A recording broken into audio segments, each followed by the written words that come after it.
রাম নারায়ণ রাম, রাম নারায়ণ রাম, রাম নারায়ণ রাম। গুরু হচ্ছেন গতিদাতা। তিনি প্রকৃতির অনন্ত গতির পথে সকলকে টেনে নিয়ে মহাকাশের সুর সাগরে মিশিয়ে দেন। গুরু শক্তি বিরাট শক্তি। গুরু বিরাটের প্রতিনিধি স্বরূপ। জীবলোকের মুক্তির পথ পরিষ্কার করতে পারেন গুরু। তিনি দেহের মধ্যে থেকেও তার যে শক্তি তা সমস্ত আকাশময় ছড়িয়ে দিয়ে থাকেন। গুরু হচ্ছেন গতিদাতা। তিনি প্রকৃতির অনন্ত গতির পথে সকলকে টেনে নিয়ে মহাকাশের সুরসাগরে মিলিয়ে দেন। সেখানে সকলকে এক করে দেন। প্রকৃতির ঐতিহ্যের ধারা নিয়ে যিনি আসেন তিনি প্রকৃত গুরু। জন্মসিদ্ধ মহান, পৃথিবীর ইতিহাসে বিরল। তোমাদের অত্যন্ত সৌভাগ্য যে তোমরা জন্মসিদ্ধ মহানকে গুরুরূপে পেয়েছ। তোমাদের সফলতা অনিবার্য। তোমাদের রুখনেওয়ালা কেউ নেই। পৃথিবীতে যেসব মহাপুরুষ আবির্ভূত হন, প্রত্যেক মহাপুরুষের স্তর আছে, ভাগ আছে।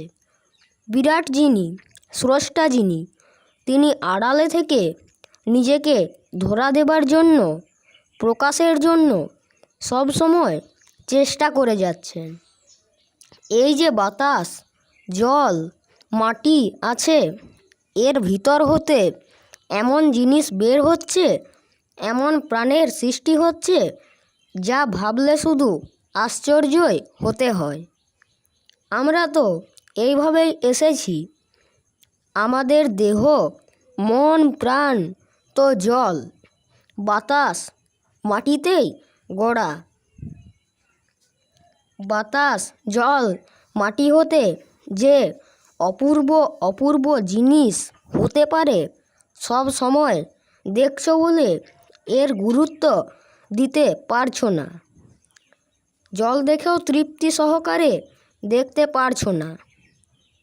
এমন একটা বস্তু যার বর্ণ খুঁজে পাওয়া যায় না।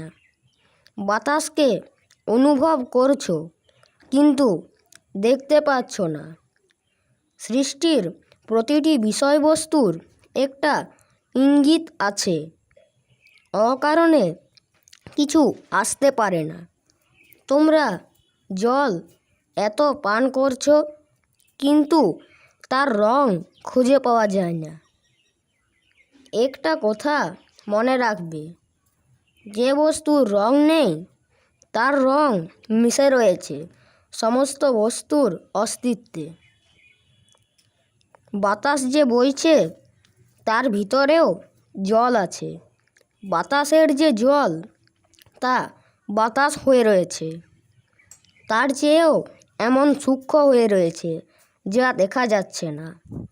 আবার সৃষ্টির এই পরিদৃশ্যমান জগতে বিভিন্ন জীব জন্তু, গাছপালা, মানুষ, গ্রহ নক্ষত্র, এরা প্রত্যেকের সাথে প্রত্যেকে যোগাযোগ সূত্রে আবদ্ধ। স্রষ্টা যিনি বিরাট চৈতন্য সত্তা, তিনি কতখানি সজাগ।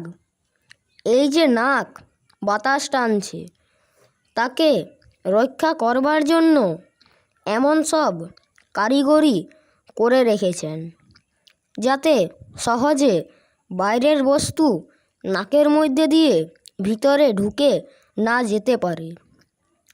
এই যে চোখ দেখছো, একে রক্ষা করবার জন্য কি সুন্দর ব্যবস্থা।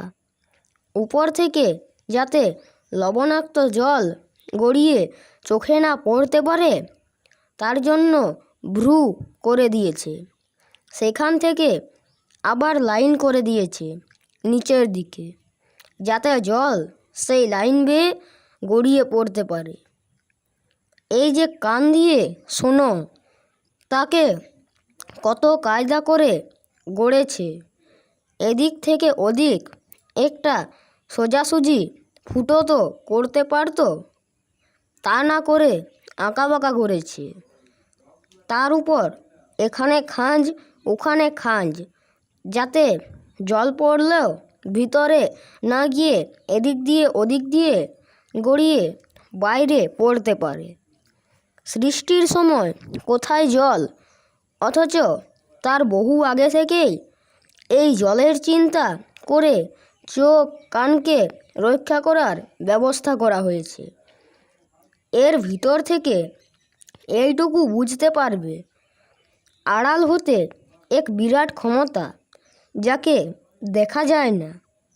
তাকে দেবতাই বলো, স্রষ্টাই বলো, বা সর্বশক্তিমান যাই বলো, তোমাদের কাছে প্রতি মুহূর্তে ধরা দিচ্ছেন। কেমন করে? দেখো, তুমি বাতাসকে অনুভব করছো, জল পান করছো, কিন্তু বাতাস, জল, আলো, মাটি যা হতে সৃষ্টি হচ্ছে, সেই পদার্থটিকে খুঁজে পাচ্ছ না। এই যে দেহ এবং তার যন্ত্রগুলো, এদের রক্ষা করবার জন্য হাজার ব্যবস্থা। ঘরের জিনিসপত্র সাজাতেও ব্যবস্থা করতে হয়। তার জন্য একজনের অর্থাৎ এক ব্যক্তির প্রয়োজন হয়।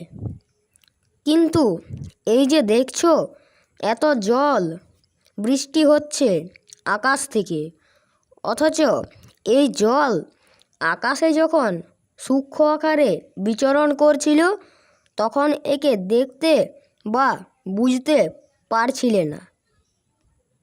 মেঘ দেখছো, কিন্তু তা নিংড়িয়ে এক ফোঁটা জল বার করতে পারবে না।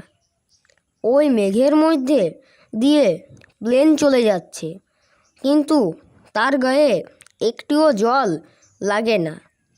তাহলে বোঝো কত সূক্ষ্ম আকারে জল রয়েছে। এই জল ও বাতাস যা হতে আসছে, সে তাহলে আরও সূক্ষ্ম। তাকে তো খুঁজেই পাবে না। তিনি সর্বজ্ঞ, সব কিছু ক্ষমতা নিয়ে তিনি খোঁজের মাঝে কেমন নিখোঁজ হয়ে আছেন। তিনি সবসময় নিজেকে আড়াল করে রাখেন, অথচ তার মধ্যে থেকে আবার ধরাও দিতে চান, প্রকাশ হতে চান বিভিন্ন সৃষ্ট বস্তুর মাধ্যমে। মহাশূন্য যেন বলছেন, এই পৃথিবীতে যেমনি করে বিষয়বস্তু দিয়েছি, তেমনি এই বিরাট ধরা দেবার জন্য রয়েছে। তোমরা সেটা ধরেই আছো।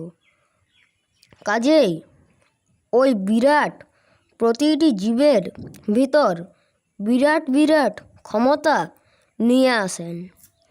এই যে তোমরা সাধনা করছো, নাম করছো, জপ করছো, সৃষ্টির প্রথম নিয়মই হলো প্রত্যেকেই বিরাটের ন্যায় বিরাট শক্তিশালী হবে ও বিরাটের সাথে মিশতে পারবে। প্রত্যেকটি জীবের বিরাট শক্তি ও ক্ষমতা হবে এই বিরাট পুরুষেরই নির্দেশ।